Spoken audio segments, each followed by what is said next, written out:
Okay, we're doing quotes here from Holy Grail Wisdom Quotes by me, Pete Rogers, going in alphabetical orders. We're going to do Sallust, the historian, Saint Exupery, the French writer, George Sand, the French lady writer, and then we're going to do Margaret Sanger.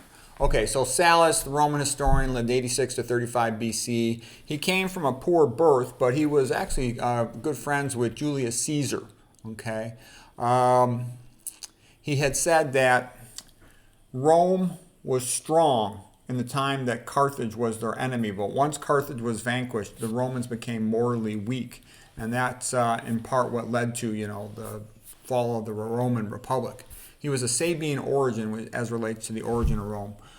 That's interesting, too, with regard to the United States. The United States was a great country and strong when we saw the Soviet Union as the evil empire and our opponent. But once Soviet Union had its sort of fake collapse with Gorbachev and whatnot, Berlin Wall came down in 1989, then the USA rapidly fell into all this craziness, political correctness, feminization of the men, all this stuff. So I actually think that was intentional, an intentional fake collapse of Russia to lull the United States into sleep and let it be feminized and weakened and pushed with hedonism to, amongst other things, to weaken it and prepare it for destruction so it can collapse and then be combined with Canada and Mexico into a North American Union. I think that's what that's all about, as well as, bring back slavery, of course. Okay, so Sallust says, harmony makes small things grow. Discord makes big things decay. Mental excellence is a splendid and lasting possession. To have the same likes and dislikes is a strong sign of friendship. What he meant by mental excellence is a splendid and lasting possession is you can kind of hang on to that. Poverty, riches come and go, but if you develop your mind, you've always at least got that. Okay, Antoine Saint Exupery, 1900 to 1944. He wrote The Little Prince. He was also a pilot. He crashed and died.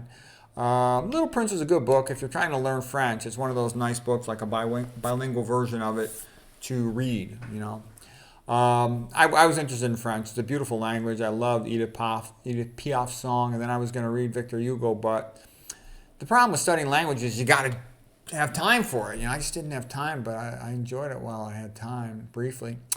Okay, he said, perfection is achieved when there's nothing more to add, but when there's nothing left to take away. Actually, it's both. Real love begins when nothing is expected in return. That's a good one. It is only with the heart that one can see rightly. What is essential is invisible to the eye. Yeah, there's some truth to that. You can a lot of times feel the truth. A goal without a plan is just a wish. Okay. The next one is George Sand. Now, George Sand was kind of a strange lady. She was a French novelist. She wrote her masterpiece book being Middlemarch. She had a romantic affair with Chopin, the Polish composer and musician. Her real name is Lucille Dudevant-Francois. She lived from 1804 to 1876 in the 1800s. She said, it is love, not faith, that moves mountains. It's both. And if you got love and faith, you can move even more mountains, okay? I saw my mother. She had both, and she did unbelievable things for a woman, for anybody. Okay, the most honest of men is the one who thinks and acts best. But the most powerful man is the one who writes and speaks best. Yeah, well, a good man does the right thing. Whereas a man who can speak well and write well, it gives him some additional gravitas. Art is the seeking for ideal truth, like trying to write the perfect book. Masterpieces are only lucky attempts. It has been said by a lot of people who study geniuses that the most likely chance that somebody's going to produce a masterpiece, painting or book, is that they write a lot of them. They have to be good, but then they get all their act together. Like Michelangelo, for example. He did a bunch of, good pieces of painting and sculpture before he made his masterpieces. Art for art's sake is an empty phrase. Art for the sake of the true, for the sake of the good and the beautiful. That is the faith I'm searching for. So art for art's sake kind of came out of, people like Oscar Wilde, and some people said it was trying to escape from morality. George Sand continues. If people were not wicked, I should not mind their being stupid. But to our misfortune, they are both. Yeah, there's a lot of people that are both. And they're so stupid you can't even talk to them, so you just avoid them. Okay, Margaret Sanger. So Margaret Sanger lived from 1879 to 1966. And she was the founder of Planned Parenthood. And She's a pioneer in the development of birth control methods, and in mandatory sterilization. The United States used to have mandatory sterilization. So everybody says, oh, Germany was so evil in the 1930s. The United States is the one that taught them how to do it, to sterilize people who were considered retarded or stupid. And she wanted sterilization of a lot more people than that. And also, the Democratic Party loves her. They used to have some award named after her. They love her, and they love Planned Parenthood because, they want to diminish the United States population, okay?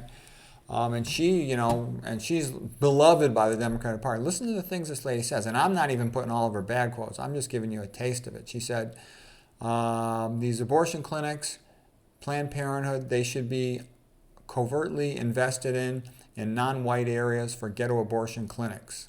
Okay, she said, we prefer the policy of immediate sterilization, making sure that parenthood is absolutely prohibited to the feeble-minded.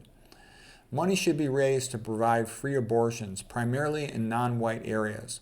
The masses of Negroes, particularly in the South, still breed carelessly and disastrously, with the result that an increase amongst the Negroes, even more than whites, from that proportion of the population least intelligent and fit.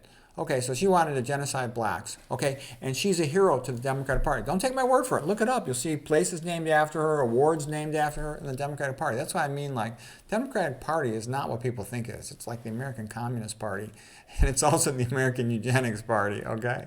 The most successful educational approach to the Negro is through a religious appeal. We do not want the word to go out that we are trying to exterminate the Negro population. And the minister is the man who can straighten out the idea that if it ever occurs to any of the more rebellious members. So she basically wanted to pay off the black preachers and ministers to get them to talk people into using the abortion clinic. Okay? How warped is that? She said eugenics is the most adequate and thorough avenue to the solution of racial and political social problems. The most merciful thing a large family can do to one of its infants members is to kill it. I mean, this lady's this lady's like a dog with rabies, okay?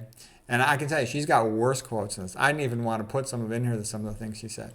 She's a hero to the Democratic Party, this lady, Margaret Sanger, all the stuff she's saying. She says, I look forward someday to humanity being free from the tyranny of Christianity, no less of capitalism. Yeah, whenever people say they want to get rid of capitalism, the next thing out of their mouth is, population control, okay? Get rid of Christianity so we can bump people off that we don't like. Get rid of Christianity so we don't have to have any morals. And then she also says get rid of capitalism. Capitalism is the only economic system that leads long-term prosperity. So anyways, I think it's good to see her quotes. Go look them up on your own if you're curious. You will see she says things far worse than what I'm putting here. And she's a big hero to the Democratic Party. Think about that. Anyways, okay, that's it for quotes for today.